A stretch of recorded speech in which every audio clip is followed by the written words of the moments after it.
మంగ్లీ ఈషా ఫౌండేషన్కి గత 5 సంవత్సరాలుగా వరుసగా వెళ్ళి 2021 నుంచి కూడా వరుసగా వెళ్ళి అక్కడ తన యొక్క గానామృతాన్ని వినిపించేది. ఆ యొక్క గానానికి అక్కడ ఉన్నటువంటి భక్తులతో పాటు సద్గురు కూడా మంచిగానే నృత్యం చేసిన సందర్భాలు కూడా మనం చూసాం. అలాంటిది 2026 మహాశివరాత్రికి ఆమె కనిపించలేదు.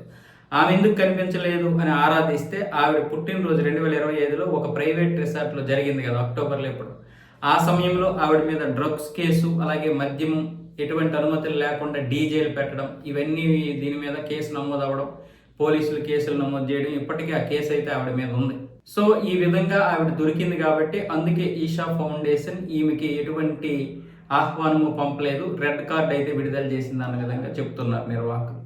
సో ఎవరైనా సరే ఇలాంటి ఫౌండేషన్తో సుదీర్ఘకాలం సంబంధాలు పెట్టుకోవాలనుకున్నప్పుడు కొన్ని నియమాలు, కొన్ని పద్ధతులు పాటించాలి.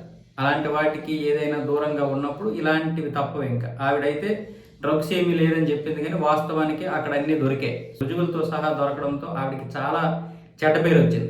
ఉన్నటువంటి పేరు మొత్తం పోయింది ఒక్కసారిగా మంగ్లీకి అయితే.